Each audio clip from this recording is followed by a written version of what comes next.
तो हेलो दोस्तों, कैसे हैं आप लोग? आई होप अच्छे हैं। तो चलिए शुरू करते हैं आज की कहानी को। दोस्तों, अगर आपको रोमांटिक मूवीज पसंद है तो साल 2020 में आई 365 डेज मूवी आपको जरूर देखनी चाहिए। आज की इस वीडियो में हम आपको पूरी कहानी हिंदी में एक्सप्लेन करेंगे, तो बने रहे हमारे साथ इस वीडियो में। तो दोस्तों, ये कहानी एक गैंगस्टर की, जिसे की एक लड़की से प्यार हो जाता है, जिसे वो बीच पर देखता है, और इस लड़की को पाने के लिए वो आगे क्या क्या करता है, आज की कहानी में हम यही सब कुछ जानेंगे। तो चलिए शुरू करते हैं। तो दोस्तों, कहानी की शुरुआत में दिखाया गया है कि समुद्र के किनारे कुछ गैंगस्टर्स की मीटिंग चल रही होती है। उन्हीं में से एक गैंगस्टर का बेटा होता है मसीमो, जो इस कहानी का मेन लीडर है। वो वहाँ पर बैठकर बीच पर एक लड़की को दूरबीन से देखता है। उसे देखते ही मसीमो को उससे प्यार हो जाता है। अब इसके तुरंत बाद ही वहाँ पर बैठे गैंगस्टर में गोलीबारी होती है और इस हादसे में मसीमो के फादर की डेथ हो जाती है। दोस्तों, कहानी कुछ साल आगे बढ़ती है और मसीमो भी एक बहुत बड़ा गैंगस्टर बन जाता है और अपने पिताजी के गुजरने के बाद उस ग्रुप का लीडर भी बन जाता है। दोस्तों, में दूसरी साइड लोरा की कहानी दिखाई जाती है। लोरा एक वही लड़की है जिसे मसीमो ने कुछ साल पहले बीच पर देखा था। वो अपने बॉयफ्रेंड मार्टिन के साथ रहती है, पर इन दोनों की आपस में कुछ खास जमती नहीं। दोस्तों, लोरा अपने कुछ फ्रेंड और अपने बॉयफ्रेंड मार्टिन के साथ बर्थडे मनाने के लिए बाहर होटल में जाती है, लेकिन वहाँ पर भी उनमें लड़ाई हो जाती है। तो फिर इसके बाद लोरा अपना मूड सही करने के लिए शहर में घूमने के लिए जाती है। तभी वहाँ पर अचानक से कुछ लोग आते हैं और उसको वहाँ से किडनैप कर लेकर जाते हैं। दरअसल ये सभी लोग मसीमो के आदमी होते हैं। और फिर जब लोरा को होश आता है तो वो एक अनजान जगह पर होती है। वो ये देखकर काफी डर जाती है, क्योंकि उसे कुछ भी समझ नहीं आता कि वो कहाँ पर है और क्यों है। फिर इसके बाद वहाँ पर मजीमो आता है। मजीमो को देखकर वो काफी और डर जाती है। फिर लोरा मजीमो से पूछता है कि तुम कौन हो और मुझे यहाँ पर क्यों लाए हो। इसके बाद मजीमो से बताता है कि आज से ठीक 5 साल पहले उसने उसे बीच पर देखा था। उस वक्त उसके साथ एक हादसा हुआ था जिसमें वो घायल हो गया था, और उस वक्त भी वो लोरा के बारे में सोच रहा था और उसे लोरा से प्यार हो गया था। उसने उसे बताया कि मैंने तुम्हें ढूंढने के लिए पूरी दुनिया घूम ली और मुझे लगता था कि तुम मुझे कभी न कभी जरूर मिलोगी। ये बात सुनकर लोरा को गुस्सा आता है और वो उससे कहता है कि मैं कोई खिलौना नहीं जो तुम मुझे ऐसे किडनैप करके पाल लोगे। और वो उसे ये भी बताते हैं कि मैं अभी रिलेशनशिप में हूँ। इस पर मसीमो उसे मार्टिन की असलियत दिखाता है और कहता है कि मार्टिन तुम्हें डिजर्व नहीं करता, और कहता है कि आज से 365 डेज तुम मेरे साथ ही रहोगी और तुम मुझे 365 दिन दो ताकि तुम मुझसे प्यार करना शुरू कर दो, और अगर ऐसा नहीं हुआ तो तुम्हारे ठीक अगले बर्थडे पे मैं तुम्हें छोड़ दूंगा। दोस्तों, ये सब कुछ सुनकर लोरा वहाँ से भागने की कोशिश करती है, लेकिन वो वहाँ से भागने में नाकामयाब हो जाती है। और लोरा मसीमो की गन निकाल कर उसे मारने की भी कोशिश करती है, लेकिन वो उसमें भी फेल हो जाती है। फिर मसीमो से कहता है कि वो उसे उकसाए ना,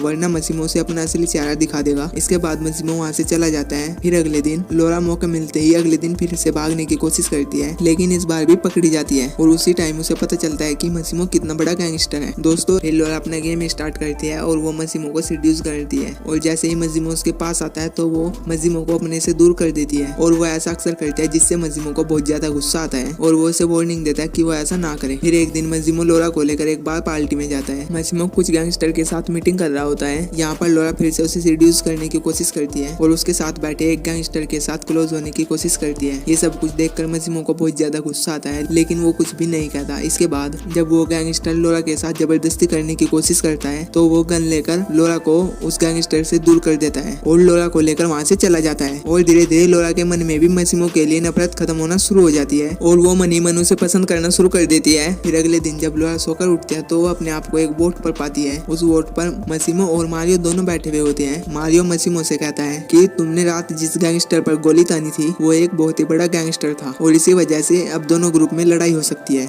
जैसे उनकी एक बिजनेस डील भी कैंसिल हो गई थी। ये सब कुछ जानकर मसीमो को बहुत ज्यादा गुस्सा आता है और वो लोरा पर चिल्लाने लगता है और इसी बीच दोनों में आर्गुमेंट शुरू हो जाता है। और फिर मसीमो लोरा को इतना ठोकता है कि वो अपने जहाज का एक भी कोना ऐसा नहीं छोड़ता जहाँ पर वो उसे नहीं ठोकता। और फिर इसी बीच लोरा का पैर फिसल जाता है और वो पानी में गिर जाती है। ये देखकर मसीमो भी पानी में कूद जाता है उसे बचाने के लिए, और फिर मसीमो लोरा को बचाकर वापस बोट पर ले आता है। दोस्तों, अब लोरा और मसीमो में करीबी बढ़ने लग जाती है और लोरा को भी यकीन आ जाता है कि मसीमो से बहुत ज्यादा प्यार करता है। इसके बाद लोरा और मसीमो एक पार्टी में जाते हैं जहाँ पर वो डांस करके एंजॉय कर रहे होते हैं। ठीक उसी वक्त मसीमो की एक्स गर्लफ्रेंड एना वहाँ पर आ जाती है और ये देखकर लोरा को बहुत ज्यादा गुस्सा आता है। इस पर मसीमो से यकीन दिलाता है कि वो लोरा से ही सच्चा प्यार करता है और वो हमेशा उसी के साथ रहेगा। और फिर आगे मसीमो लोरा से कहता है कि तुम कुछ दिन के लिए पोलैंड चली जाओ अपने फैमिली और फ्रेंड के पास, अभी उसे कुछ बिजनेस डील है और वो उसे लेने के लिए जरूर आएगा। इस पर लोरा को बिल्कुल भी अच्छा नहीं लगता, लेकिन वो मसीमो की बात मान लेती है और फिर वो पोलैंड में अपनी एक फ्रेंड के पास चली जाती है। लोरा अपनी फ्रेंड को बताती है उसके साथ क्या क्या हुआ और मसीमो से वो कितना प्यार करने लगी है, और वो अपनी फ्रेंड को ये भी बताती है कि अब वो बहुत ही जल्द शादी भी करने वाली है। फिर लोरा वहाँ पर रहकर मसीमो का इंतजार करने लगता है कि वो उसे लेने वहाँ पर कब तक आएगा, लेकिन इसके बाद कई दिन बीत जाने के बाद भी मसीमो से वहाँ से लेने के लिए नहीं आता। फिर अचानक एक दिन मसीमो से लेने के लिए उसके घर पर आता है। ये देखकर लोरा बहुत ज्यादा खुश होती है, लेकिन जब वो इंटीमेट होने लग जाते हैं तभी वो देखती है कि मसीमो की चेस्ट पर एक गोली का निशान है, और वो बहुत ज्यादा गुस्सा हो जाती है और वो मसीमो से कहते हैं कि मसीमो तुम ये सब काम छोड़ दो। इसके बाद दोनों इटली चले जाते हैं जहाँ पर वो दोनों शादी करने वाले होते हैं। लोरा मसीमो से कहती है कि वो चाहती है कि उसकी बेस्ट फ्रेंड भी इस शादी में जरूर आए। इस पर मसीमो लोरा की फ्रेंड को इटली बुला लेता है और लोरा उसे एयरपोर्ट पर लेने के लिए खुद जाती है, और इसी दौरान वो उसे बताती है कि वो मसीमो और उसके बच्चे की माँ बनने वाली है। इसी बीच लोरा अपनी फ्रेंड को बताती है कि वो मसीमो के बच्चे की माँ बनने वाली है। दोस्तों इसके बाद मसीमो के राइट हैंड मारियो के पास एक कॉल आती है कि लोरा पर हमला होने वाला है और वो बिल्कुल भी सेफ नहीं है, और इसी दौरान लोरा भी मसीमो से बताती है कि वो प्रेग्नेंट है और वो उसके बच्चे की माँ बनने वाली है, और अचानक से फोन कट जाता है। दोस्तों रास्ते में लोरा की गाड़ी एक टनल के अंदर जाती है पर दूसरी तरफ से निकलती नहीं। अब लोरा के साथ क्या हुआ ये तो हमें कहानी के पार्ट 2 में ही पता चलेगा। दोस्तों बहुत ही जल्द इस मूवी का पार्ट 2 भी आने वाला है। तो दोस्तों अगर आपको ये वीडियो अच्छी लगी हो तो चैनल को सब्सक्राइब करें और वीडियो को लाइक करें और कमेंट करके हमें जरूर बताएं।